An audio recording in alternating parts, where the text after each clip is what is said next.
Dans cette capsule, nous allons appliquer le théorème des gendarmes à la détermination d'une limite de suite.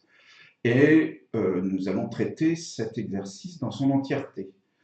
Alors tout d'abord, on nous demande de déterminer la limite de la suite, racine de n plus 1. On pourrait procéder de deux manières, soit en utilisant les limites de fonctions composées, soit en utilisant un théorème de comparaison, ce qu'on va effectuer effectivement. Puisque n plus 1 est toujours plus grand que n, que la fonction racine carrée est croissante, alors racine de n plus 1 est toujours plus grand que racine de n, peu importe la valeur de n à partir du moment qu'il est supérieur ou égal à 0. Puisque la limite de racine de n, qui est une fonction, une suite de référence, la limite de racine de n, donc l'implicite, quand on parle de limite de suite, c'est que c'est quand n tend vers plus infini. La limite de racine de n, c'est plus infini. D'après un théorème de comparaison, la limite de cette suite est plus infinie. Tous les termes de cette suite sont supérieurs aux termes de cette suite. Puisque cette suite tend vers plus infini, alors celle-ci également. D'où le résultat. Limite de racine de n plus 1 égale plus infini.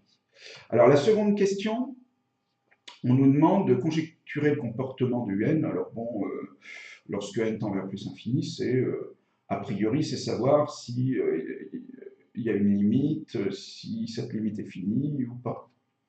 Alors pour ce faire, il faut chercher les termes à l'aide de la calculatrice, vous cherchez les termes de rang de plus en plus grands, et puis on observe ce qui se passe, et on conjecture, ce n'est pas une preuve, d'aucune manière. Donc voilà, on calcule racine de n plus 1 moins racine de n pour diverses valeurs de n, de plus en plus grandes a priori, et on observe qu'il semblerait que ça soit de plus en plus proche de 0. Donc on peut conjecturer que la limite de racine de n plus 1 moins racine de n, ce soit 0, quand n tend vers plus infini. La dernière question, c'est de prouver ce résultat, mais auparavant, on nous demande de démontrer que un, c'est-à-dire cette suite-là, peut s'écrire de cette façon-là. Alors on va le faire. Pour ce faire, on va multiplier et diviser ce terme par son expression conjuguée.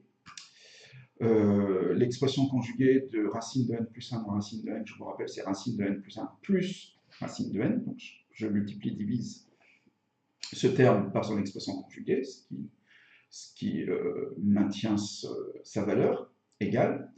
Ce terme-là étant forcément différent de 0, puisque n est plus grand que 0. Et donc, racine de n plus 1 est au moins égale à racine de n.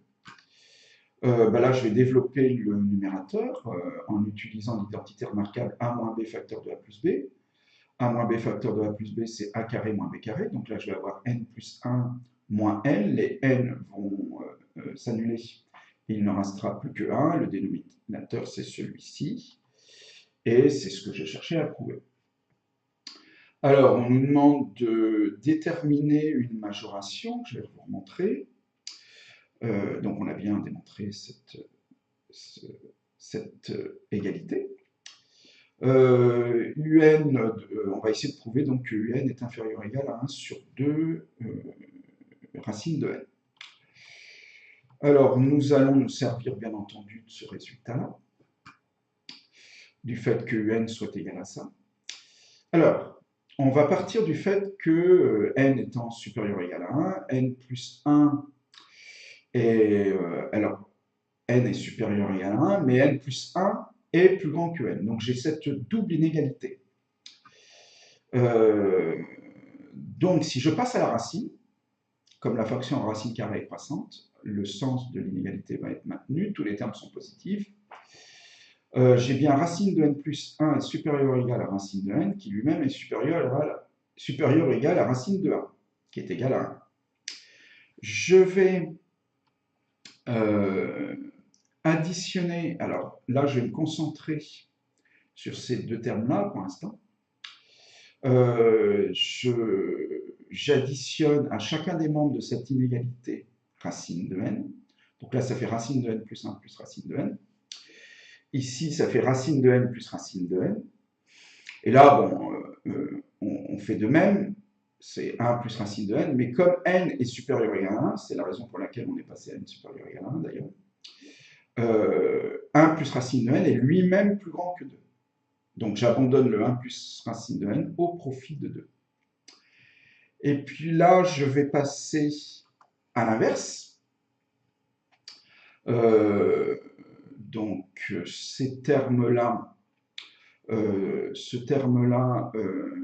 alors je peux me concentrer là-dessus, si vous voulez bien.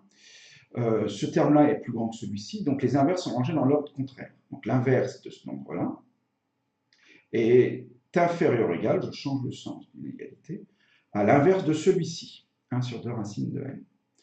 Mais ce terme-là, il est positif, clairement, n étant positif, de toute façon il n'y a que des racines carrées, à partir du moment qu'elles existent, ce terme-là est forcément positif. Cette double inégalité, en fait, elle va me servir, c'est grâce à elle que je vais pouvoir utiliser le théorème des Jordans, puisque ça, c'est une suite constante, dont la limite est égale à 0 quand n tend vers plus infini. Mais celle-ci aussi, alors c'est pas une suite constante, mais sa limite, quand n tend vers plus infini, c'est 0.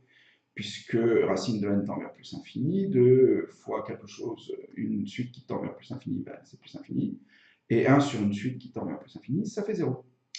Et donc, d'après le théorème de Jordans, cette suite-là, elle-même, va tendre vers 0 quand n tend vers plus infini. Voilà.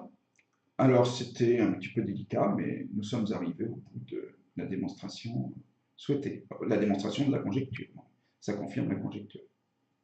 Voilà, merci d'avoir suivi cette capsule. Je vous dis à très bientôt.